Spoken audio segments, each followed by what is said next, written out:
بسم اللہ الرحمن الرحیم۔ آج ہم جانیں گے فلسطین کی اصل جنگ کیا ہے۔ بیت المقدس تین مذاہب کی مقدس جگہ ہے۔ مسلمانوں کا قبلہ دوئم، عیسائیوں کے لیے یسوع کی جائے ولادت، یہودیوں کے لیے ہیکل سلیمانی۔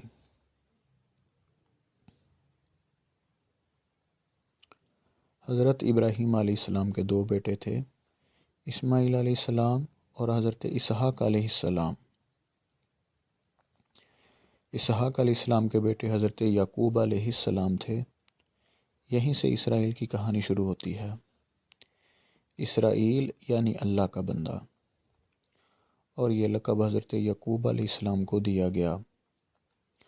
حضرت یوسف علیہ السلام جب کفیل مصر بنے تو آپ کو حکم ہوا کہ اپنے تمام خاندان یعنی آل یعقوب کو مصر بلایا جائے، اور مصر کی سرزمین کا ایک مخصوص حصہ ان کے لیے مختص کیا گیا، اور اللہ کی طرف سے کہا گیا کہ اے آل یعقوب، اس سرزمین میں تمہارے لیے برکتیں ہیں۔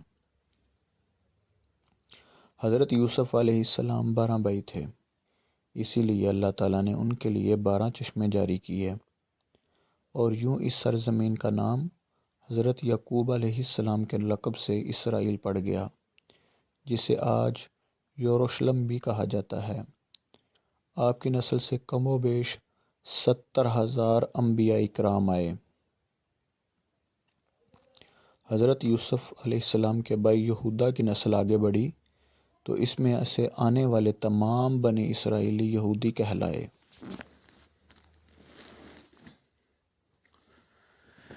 وقت گزرتا گیا اور حضرت موسیٰ علیہ السلام کا دور آیا۔ جب فرعون نے مصر کی زمین آپ پر تنگ کی تو بنو اسرائیل کے ساتھ آپ کو مصر سے نکلنا پڑا۔ اس دوران بنی اسرائیل پر اللہ تعالیٰ کی بہت سے کرم نوازیاں بھی ہوئیں، جس میں من و سلوہ، چشموں کی بہتات، مچھلیوں کے شکار کا ذکر قرآن پاک سے بھی ملتا ہے، اور وہیں ہمیں ایک گائے کا ذکر بھی ملتا ہے جس کے لوتھڑے سے مردے نے اللہ کے حکم سے زندہ ہو کر اپنے قاتل کا بتایا۔ اس گائے کی نشانیاں اللہ تعالیٰ نے قرآن پاک میں بیان فرمائیں، جو کہ ایک سرخ مائل رنگت کی گائے تھی، اور ایسی گائے آج بھی یہودیوں کے نزدیک مقدس مانی جاتی ہے۔ حضرت موسیٰ علیہ السلام کے بعد دیگر نبی آئے۔ اس دوران حضرت موسیٰ علیہ السلام اور ان کے دور کی کچھ باقیات، تورات، من و سلوہ کا کچھ حصہ بنی اسرائیل نے ایک صندوق میں محفوظ کر لیا۔ یہ اللہ کی طرف سے حضرت آدم علیہ السلام کو دیا گیا ایک خاص صندوق تھا، جو نسل در نسل نبیوں کے پاس رہا، جسے قرآن میں تابوت سکینہ کے نام سے پکارا گیا ہے، اور یہ یہودیوں کو اپنی جان سے زیادہ عزیز ہے۔ حضرت داؤد علیہ السلام نے جب جالوت کو ہرا کر اس سے تابوت سکینہ حاصل کیا تو یوں بنی اسرائیل نے انہیں نبی تسلیم کر لیا، اور حضرت داؤد علیہ السلام اس صندوق کی حفاظت کے لیے ایک ہیکل تعمیر کروانا شروع کیا، جو کہ ان کی زندگی میں مکمل نہ ہو سکا۔ ان کے بیٹے حضرت سلیمان علیہ السلام نے جنوں کی مدد سے اس کو مکمل کروایا، اور اسی دوران میں آپ کی بھی وفات ہو گئی۔ اسی وجہ سے اسے ہیکل سلیمانی کہا جاتا ہے۔ بعد ازاں بابل کے بادشاہ بخت نصر نے اسرائیل پر حملہ کیا اور ہیکل سلیمانی کو بھی گرا دیا، اور تابوت سکینہ بھی اپنے ساتھ لے گیا۔ سپرس دی گریٹ نے دوبارہ یہ شہر حاصل کیا، یہودیوں کو دوبارہ یہاں آباد کیا، اور تابوت سکینہ کو بھی واپس لایا گیا۔ ہیکل سلیمانی ایک دفعہ پھر تعمیر کیا گیا۔ پھر وقت گزرا اور حضرت عیسیٰ علیہ السلام کی آمد ہوئی، جنہیں نعوذ باللہ یہودیوں نے ناجائز اور نہ جانے کیا کیا لقب دیے۔ یہاں سے یہودیوں میں سے دو الگ قومیں ہو گئیں، ایک یہودی اور دوسرے عیسائی۔ یہودیوں نے سازش کر کے حضرت عیسیٰ علیہ السلام کو صلیب پر چڑھانا چاہا، اور اللہ تعالیٰ نے انہیں اپنے پاس زندہ اٹھا لیا۔ اس کے بعد یہودیوں اور عیسائیوں میں کی گئی جنگیں ہوئیں۔ پھر عیسائی رومی بادشاہ ٹائٹس نے اس شدت سے یروشلم پر حملہ کیا کہ اس پورے علاقے کی اینٹ سے اینٹ بجا دی، ہیکل سلیمانی کو گرا دیا، جس کی صرف ایک دیوار اس وقت اپنی اصلی حالت میں موجود ہے، جسے دیوار گریا کہا جاتا ہے۔ یہاں یہودی جا کر تورات کی تلاوت کرتے ہیں اور گریہ وزاری کرتے ہیں۔ تابوت سکینہ بھی نہ جانے کہاں غائب ہو گیا۔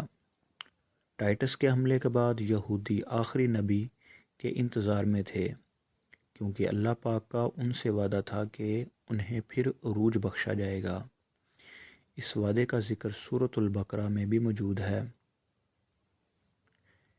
کہ اے بنی اسرائیل، ان نعمتوں کو یاد کرو جو تم پر کی گئیں، اور اپنا وعدہ پورا کرو، ایمان لاؤ، تاکہ ہم بھی اپنا وعدہ پورا کریں۔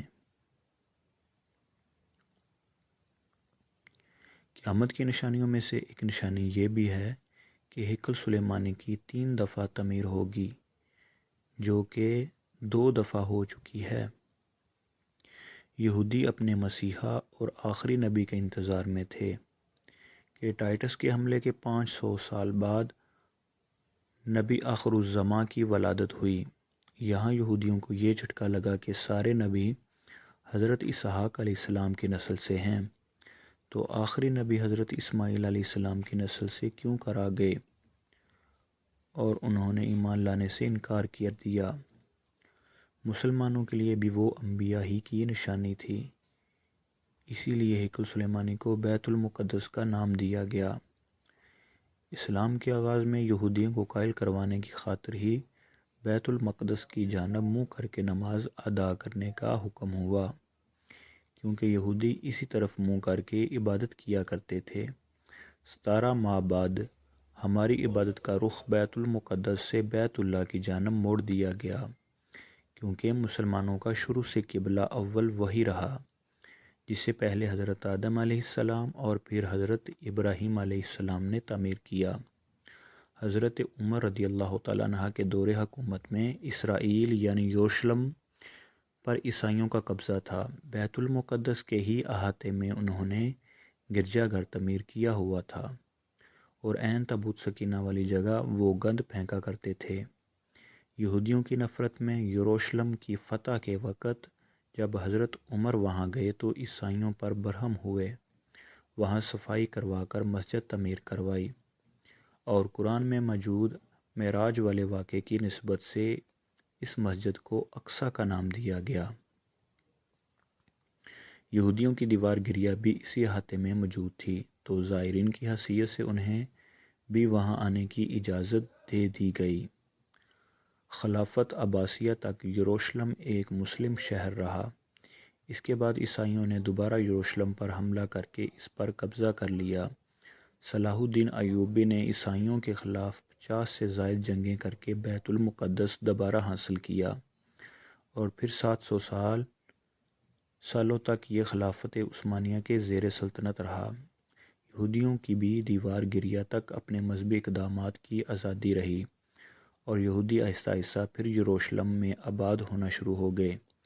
اس دوران میں کئی بار انہوں نے خلافت عثمانیہ کے سلطان کو پیسوں کے عوض یروشلم انہیں سونپنے کا لالچ دیا، لیکن ناکام رہے، اور پھر دوسری جنگ عظیم میں عیسائی سپاہی ہٹلر نے چن چن کر یہودیوں کو مارا۔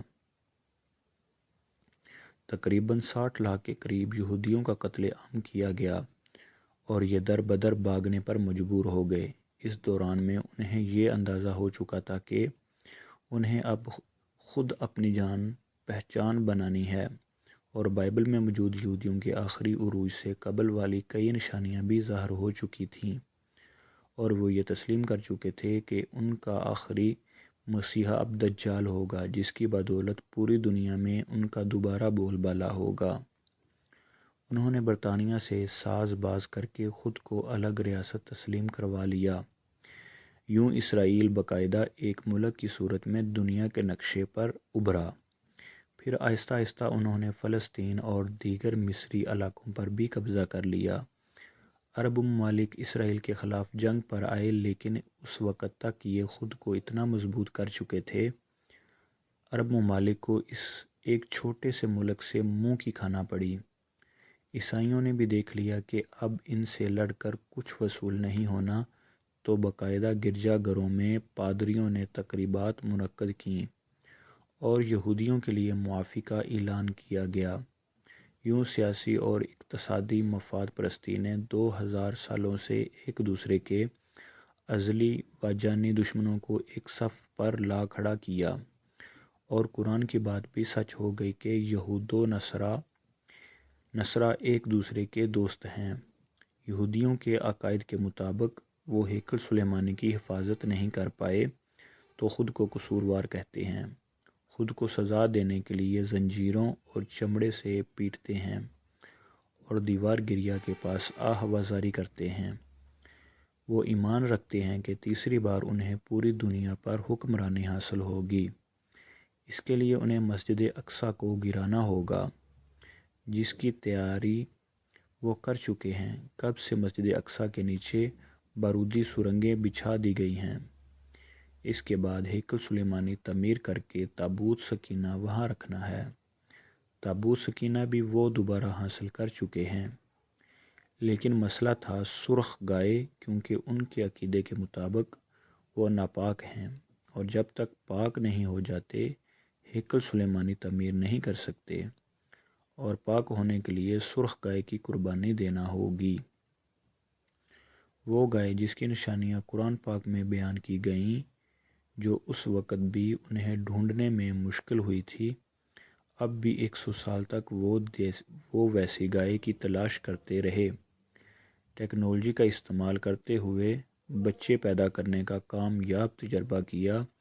انہوں نے پھر اس تجربے کی بدولت ویسی نشانیوں والی گائے پیدا کرنے کی کوشش کی گئی، لیکن ناکام رہے۔ 2019 میں ایک امریکی ریاست سے 5 عدد دیسی گائیں انہیں مل گئیں، جن کے جسم پر سرخ رنگ کے علاوہ اور کوئی بال نہیں تھا۔ انہیں کبھی کام کے لیے استعمال نہیں کیا گیا تھا۔ اگلی نشانی کہ ان پر کسی بیماری کا اثر نہیں ہونا چاہیے۔ پوری دنیا میں کووڈ پھیلا کر مختلف جانوروں کے ساتھ انہیں بھی ٹیسٹ کیا گیا، اور ان پر اس بیماری کا کوئی اثر نہ ہوا۔ Mystery of the red hair, یہ گوگل میں سرچ کر کے آپ اس متعلق تفصیل سے پڑھ سکتے ہیں۔ الغرض قرب قیامت اور دجال کے ظہور والی تمام تر تیاریاں وہ مکمل کر چکے ہیں۔ اپنی مرضی کے ڈاکٹر، انجینئر، بچے پیدا کرنا، 9D ٹیکنالوجی کی مدد سے ایک جگہ ہوتے ہوئے کئی جگہ موجود رہنا، اپنی مرضی کے موسم بنانا، جب چاہو بارش برسا دینا، چند دنوں میں پوری دنیا گھوم لینا، یہ سب دجالی نشانیاں ہیں جو آج کے دور میں کوئی مشکل کام نہیں ہے۔ ہمارے اسلام میں بتائی گئی قیامت کی نشانیوں کی انہوں نے اتنے اچھے سے تیاری کر لی ہے کہ غرقت کے درخت لگا دیے جو انہیں پناہ دیں گے۔ باب لد جس جگہ احادیث کے مطابق دجال کا حضرت عیسیٰ علیہ السلام کے ہاتھوں قتل ہونے کا ذکر موجود ہے، اس جگہ وہ دجال کے فرار کے لیے ایئرپورٹ بنا چکے ہیں۔